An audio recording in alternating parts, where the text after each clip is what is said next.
Okay guys, today we're going to be looking at kipping on the bar. Very, very basic gymnastic skill, and there's a few things that we want to talk about. First is going to be the grip on the bar. When you get up on the bar, you want to make sure that you have your knuckles over the top of the bar, okay, to keep like an active grip. We also want to make sure our thumb is wrapped around the bar. The two main positions really that we're going to be looking at when we're kipping are called what we call the hollow body and the arch position. So I'm quickly going to jump up, I'm going to show you what we're talking about, and then we're going to talk through it. Okay? So kipping on the bar, this is what we're talking about. I'm going to jump up and get my grip. Okay, I'm going to have my feet nice and tightly connected, and I'm going to alternate between these hollow and arch positions. Okay, now that's the basics of it. Some of the things we see quite often is people breaking at the knee, and you'll see people bending their legs and doing all sorts of things, getting all crazy. And something we can do to correct this is pop a t-shirt or a towel or whatever, a cloth like I've got here, in between my feet. I have to pinch my feet to keep the cloth between them, and that just really helps me stay active throughout the whole thing. So that's probably a good place to start. I'll give a little demonstration of that. Cloth goes between the feet.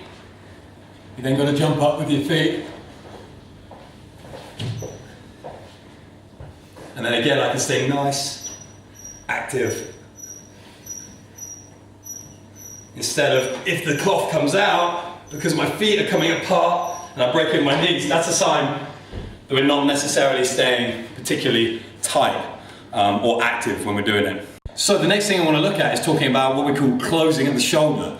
When we're kipping, we get a lot of the momentum from our feet because they're the thing that move the furthest. But really, we control the speed of the kip by actively opening and closing our shoulder. I've got a couple of drills here set up so you can practice doing that, because a lot of people struggle with things like toes to bar. They think it's a lot of core and how fast they move their feet, but really the control comes from the lats. So this first drill, we're going to use a box underneath the pull-up bar, and what I'm going to do is I'm going to jump up, I'm going to stay nice and active, I'm going to pull down on the pull-up bar as hard as I can and create this hollow position mimicking the kip, but on the box in a static fixed position. So I'll demonstrate that now. So I get my grip, here I am, active shoulders, I'm going to pull down, create this hollow position, and then control my descent. And I'm really pulling down hard onto the pull-up bar to create that hollow position so that you can learn the timing of the kip a bit better. And this final drill that teaches closing at the shoulder again is going to be used with a pull-up band, thin red pull-up band. I'm going to again be creating a hollow position, and I'm going to be closing at the shoulder. It's just another way of what we call sequencing these movements, which is breaking them down into their movement patterns without actually performing them. So that when you come to do them, you can really feel the mind-muscle connection of what you're trying to do.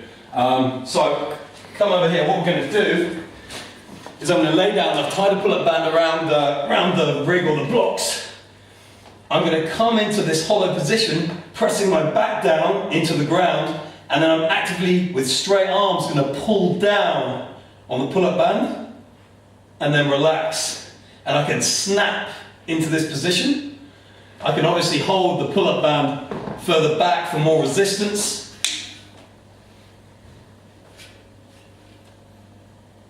And perform 10, 15, 20 reps, whatever there, just to again reinforce that closing of the shoulder in gymnastics. Use both of these drills to try and improve your kip, because it's a fundamental part of CrossFit gymnastics. But I've got to say that really, if we're looking to start kipping, we want to make sure we have the strict strength in there. Things like 5 strict pull-ups. You want to make sure that you are building the blocks to get those before you start looking at kipping gymnastics. This is how legends are made.